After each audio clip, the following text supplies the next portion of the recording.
নমস্কার বন্ধুরা, সবুজ পাহাড়ের মধ্যে অবস্থিত একটি কোলাহলপূর্ণ শহরে অর্জুন বাস করতেন।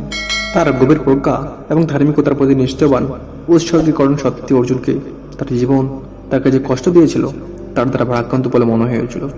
এদিকে শহর জুড়ে রাজার আমি একজন ধনী বণিক ছিলেন, যিনি তার অসাধু ও দ্রুত উপায় সত্ত্বেও বিলাসিতা এবং আনন্দময় জীবনযাপন করতেন। একদিন অর্জুন যখন একটি বটবৃক্ষের ছায়া বসে চিন্তায় বসেছিলেন, জীবনের রহস্য নিয়ে ভেবেছিলেন, তখন থেকে একজন তরুণ ভ্রমণকারী জ্ঞান খুঁজেছিলেন। পরিব্রাজক তার পরীক্ষার মধ্যে অর্জুনের নির্মল আচরণ দেখে কৌতূহলী হয়ে জিজ্ঞাসা করলেন, কেন তোমার মত সৎ ও সাধু ব্যক্তিরা দুঃখের মধ্যে বাস করে, যখন দুষ্টুরা সুখী হয় বলে মনে হয়?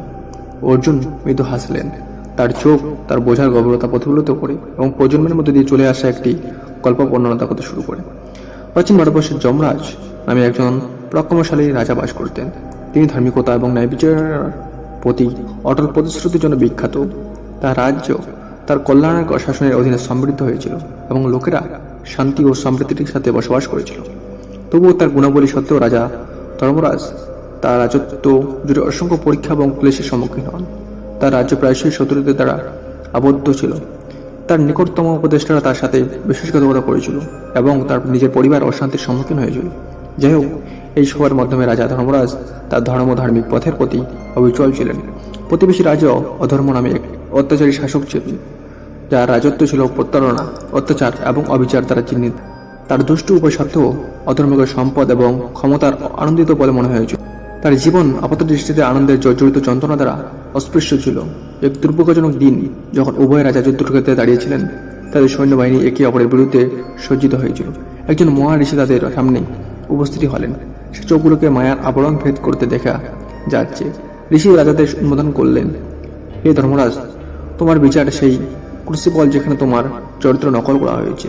প্রতিকূলতার মধ্যে দিয়ে আপনি সদ্গুণ এবং জ্ঞানে শক্তিশালী হয়ে উঠুন। তোমার কষ্ট শক্তি নয়, তোমার সংকল্পের পরীক্ষা। অধর্মের দিকে ফিরে ঋষি পর্যায়ের মতো কণ্ঠ শুনে বললেন, হে অধর্ম, তোমার ধনসম্পদ ও ক্ষমতা ক্ষণস্থায়ী।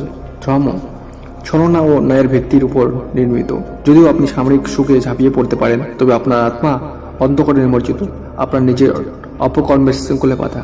এবং তাই এটি প্রকাশিত হয়েছিল যে ধার্মিকতার দুঃখভোগ ঐশ্বরী পরিত্যাগের চিহ্ন নয়, বরং তাদের শক্তি এবং স্থিতিস্থাপকতার প্রমাণ।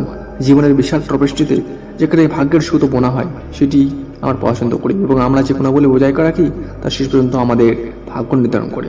অর্জুন তার গল্প শেষ করার সাথে সাথে পরদিক নীরবে বসে রইল। তার হৃদয়ে যুগের জ্ঞান আলোড়িত হল। নতুন খুঁজে পাওয়ার অস্পষ্টতার সাথে তিনি অর্জুনকে অমূল্য পাঠের জন্য ধন্যবাদ জানান এবং তার যাত্রা শুরু করেছিলেন। ধার্মিক ও তার পথে চলার জন্য অনুপ্রাণিত করেছিলেন। সামনে যে পরীক্ষাগুলি থাকুক না কেন, এবং এইভাবে ভগবদ্গীতার নিরন্তর জ্ঞান অনুসন্ধানকারীদের হৃদয়ে ও মনকে আলোকিত করে চলেছে। জীবনের উত্তর সমুদ্রের মধ্যে দিয়ে তাদের আনন্দিত শান্তি এবং আলোকবর্ধীকরণের নীতি তিনি পরিচালিত করেছিল। বন্ধুরা, এরকম আকর্ষণ ভিডিও পেতে সাবস্ক্রাইব করে পাশে থাকুন। জয় হিন্দ, বন্দে মাতরম, ভারত মাতা কি জয়।